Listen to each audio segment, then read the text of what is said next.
വാതരോഗമുള്ളവർ pain killer കഴിക്കേണ്ടി വരുന്നു എന്ന് പറഞ്ഞതിൻ്റെ അർത്ഥം എന്താണ്? വാതരോഗം കറക്റ്റായിട്ട് കൺട്രോൾ ആയിട്ടില്ല എന്നുള്ളതാണ്. പെയിൻ കില്ലർ കഴിക്കുമ്പോൾ നീർക്കെട്ട് കുറയുന്നില്ല, നീരവിടെ കാണും, വേദന മാത്രമേ കുറയുന്നുള്ളൂ. വേദന മാത്രമേ കുറഞ്ഞിട്ട് കാര്യമില്ല, നമുക്ക് നീര് കുറയണം. നീര് കുറഞ്ഞില്ലെങ്കിൽ കുറച്ച് കഴിയുമ്പോൾ ജോയിൻറ്റിന് ഡാമേജ് വരും. അതുകൊണ്ട് പെയിൻ കില്ലേഴ്സിൻ്റെ യൂസ് ഏറ്റവും കുറയ്ക്കുക. 1-2 പെയിൻ കില്ലർ 1-2 മാസം കൂടുമ്പോൾ എവിടെയെങ്കിലും യാത്ര പോവുകയാണ്, പെട്ടെന്ന് വേദന വന്നു 1-2 പെയിൻ കില്ലർ കഴിക്കാൻ തെറ്റില്ല. പക്ഷേ ഈ പെയിൻ കില്ലർ കയ്യിൽ വെച്ച് ഇടയ്ക്കിടയ്ക്ക് മേടിച്ച് കഴിക്കുക എന്നുള്ള ശീലം നമ്മൾ എന്ത് വില കൊടുത്തു. അതുപോലെ സ്പെഷ്യലി ഓവറാനോ ന്യൂകോക്സിയ അല്ലെങ്കിൽ അങ്ങനത്തെ ഗുളികകൾ, non steroid anti inflammatory drugs long term ഉപയോഗിക്കുന്നത് ഒരു തരത്തിലും റെക്കമെൻഡ് അല്ല. കാരണം അതിന് പലതരത്തിലുള്ള സൈഡ് എഫക്ട്സും ഉണ്ട്. അതേസമയം ട്രെമഡോൾ പോലുള്ള മരുന്നുകൾ മറ്റേതിനേക്കാളും കുറച്ച് ലെസ് എഫക്റ്റീവ് സിഗ്നിഫിക്കൻ്റ് ലെസ് എഫക്റ്റീവാണ്. അതായത് അതൊരു ക്രോണിക് പെയിൻ, ഓസ്റ്റിയോആർട്രിറ്റിസ് പോലുള്ള പെയിൻ ഇടയ്ക്ക് യൂസ് ചെയ്യാവുന്ന, മറ്റേതുപോലെ വളരെ സിവിയർ ആയിട്ടുള്ള സൈഡ് എഫക്ട്സ് ഇല്ലാത്ത മരുന്നുകളാണ് ട്രെമഡോൾ പോലുള്ള മരുന്നുകൾ. അപ്പോൾ ഈ ട്രെമഡോൾ പോലുള്ള മരുന്നുകൾ എന്താണ്, അതും ലോങ് ടേം ഹയർ ഡോസിൽ യൂസ് ചെയ്ത് കഴിഞ്ഞാൽ അതിൻ്റെതായ പ്രശ്നം ഉണ്ടാകും. ഒന്ന് കോൺസ്റ്റിപ്പേഷൻ പോലെ പ്രശ്നം ഉണ്ടാകാം.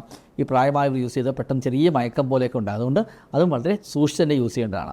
മരുന്ന് വേദനമാരി കൂടുതൽ കഴിക്കേണ്ടി വന്നു ഡോക്ടറോട് എപ്പോഴും പറയുക, ഡോക്ടർ എനിക്ക് ഇത്രയും പ്രാവശ്യം വേദനമാരി കഴിക്കേണ്ടി വന്നു, ഒരു മാസം 2-3 കഴിക്കേണ്ടി വന്നാൽ ഡെഫിനറ്റ്ലി അതിൻ്റെ അർത്ഥം നിങ്ങളുടെ ബാക്ക്ഗ്രൗണ്ടിലുള്ള ആർത്രൈറ്റിസിൻ്റെ മെഡിസിൻ്റെ ഡോസ് ശരിയാക്കേണ്ടിയിരിക്കുന്നു. അത് ശരിയാക്കി എടുത്തു കഴിഞ്ഞാൽ പലപ്പോഴും ഈ ഇതിൻ്റെ വേദനമാരിയുടെ ഉപയോഗം ഒരു പരിധിവരെ ഇല്ലാതാക്കാൻ തന്നെ നമുക്ക് കഴിയും.